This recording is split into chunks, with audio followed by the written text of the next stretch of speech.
हर साल की तरह इस साल भी विदेशी आकाशीय मेहमानों ने गिरिडीह के खंडोली जलाशय में अपना डेरा डाल दिया है।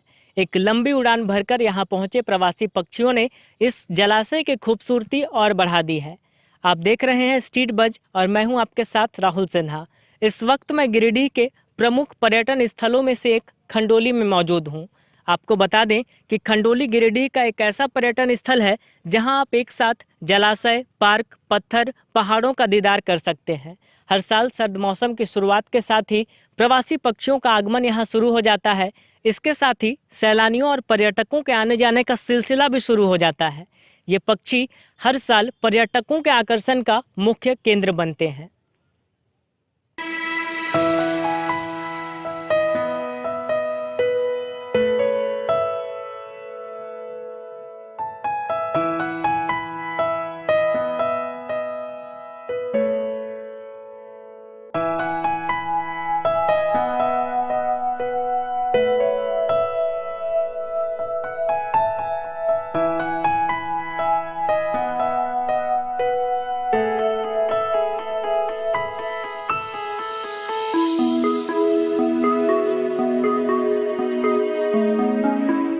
ये तो पक्षियों का एक दूसरे देशों में आना जाना सालों भर चलता रहता है। अनुकूल वातावरण और भोजन की तलाश में हमारे देश की पक्षियां भी अन्य देशों में जाती हैं और विदेशों से सालों भर पक्षियां आती रहती हैं। लेकिन ठंड के मौसम में जो पक्षियां आती है वो हमारे लिए कौतूहल का विषय होता है, क्योंकि उनकी चिलकारियाँ, उनके आवाज़, उनके चहचहाट, इससे हम आकर्षित होते हैं, क्योंकि हम जलाशयों में जाते हैं घूमने के लिए।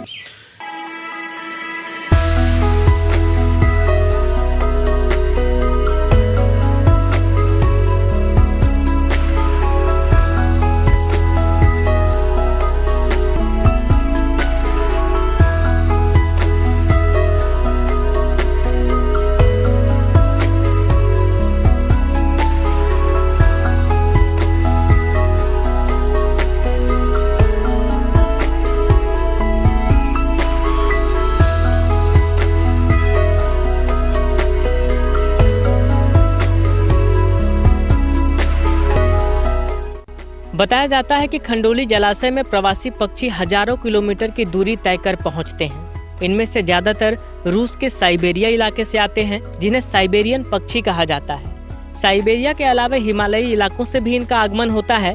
चूँकि ठंड जैसे ही बढ़ता है, उन इलाकों का तापमान बहुत नीचे गिर जाता है, जिससे वहाँ स्थित समुद्र, नदियों का पानी जम जाता है और इन्हें भोजन मिलने में काफ़ी परेशानियों का सामना करना पड़ता है। भोजन की तलाश में ये एक लंबी उड़ान भरते हैं और सर्द मौसम की शुरुआत यानी कि अक्टूबर-नवंबर महीने तक यहाँ पहुँचते हैं। इसके बाद 4 महीने के प्रवास के बाद मार्च-अप्रैल के माह में ये वापस लौट जाते हैं।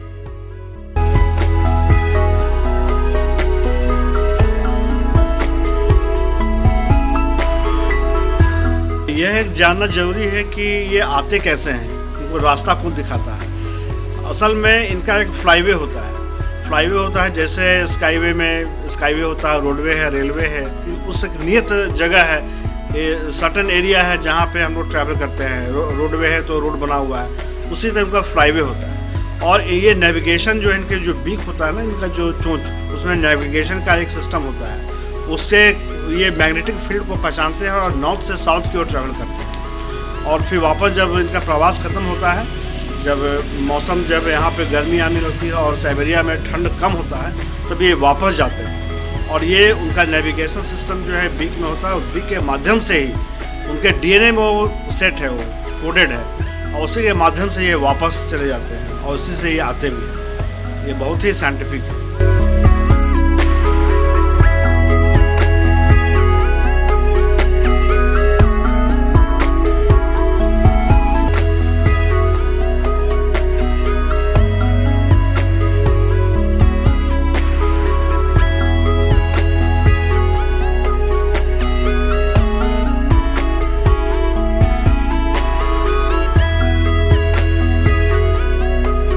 अगर बात करें 10 से 15 साल पहले की, तो खंडोली जलाशय में इनकी काफ़ी प्रजातियां देखने को मिलती थी, लगभग 10 से 12।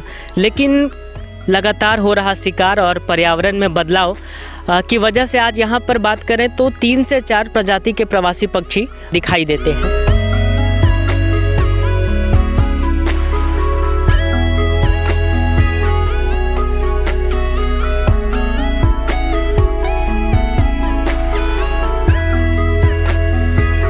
साल पक्षियाँ आती हैं, जिसमें मुख्यतः जो है वो ब्लैक हेडेड गूज है, बार हेडेड गूज है, लॉन्ग टेल्ड डक है, ब्लैक हेडेड ओरियोल है, और इस प्रकार के अनेक प्रजातियां हैं जो अब उनको हम दो भागों में बांट सकते हैं अध्ययन के दृष्टिकोण से। एक तो वो जो जल में रहते हैं और वे जो पेड़ों पे अपना प्रवास करते हैं। हालांकि कुछ दिनों से अवैध शिकार और पर्यटन के अत्यधिक विकास के कारण भी जो है इनका आना कम हो गया।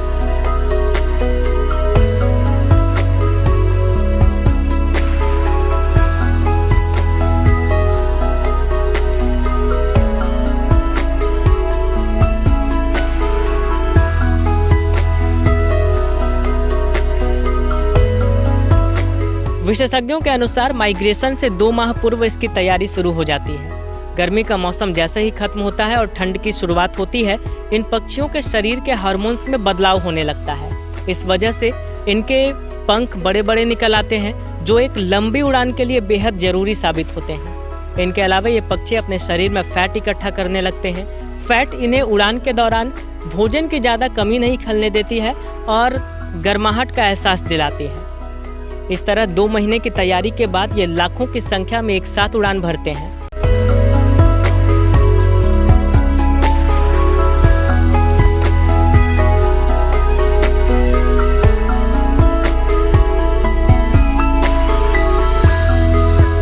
लेकिन इनका सफर इतना भी आसान नहीं होता है। रास्ते में आंधी, तूफान, तेज हवाएं, शिकार, इस वजह से कई पक्षी रास्ते में ही दम तोड़ देते हैं। लेकिन फिर भी हर साल ये उड़ान भरते हैं, यहाँ पहुँचते हैं, प्रवास करते हैं और वापस लौट जाते हैं।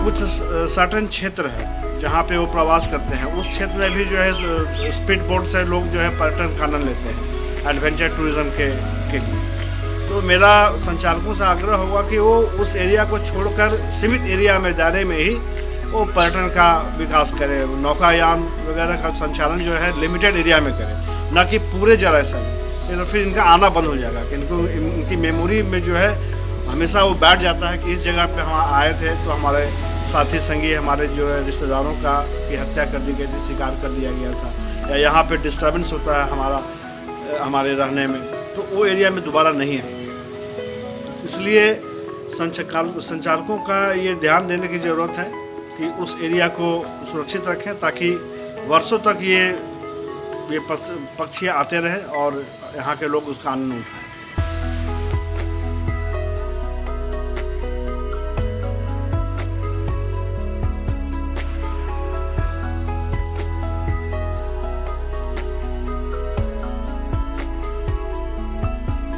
ध्यान देने वाली बात यह भी है कि ये पक्षी शिकारियों के निशाने पर भी रहते हैं। प्रशासन और संबंधित विभाग को इस ओर सख्त ध्यान देने की दरकार है ताकि इन पक्षियों को संरक्षण मिल सके और ये अपने प्रवास के बाद सही सलामत लौट सकें। विशेष सहयोगी नयन पटेल के साथ राहुल सिन्हा, स्ट्रीट बज, गिरिडीह।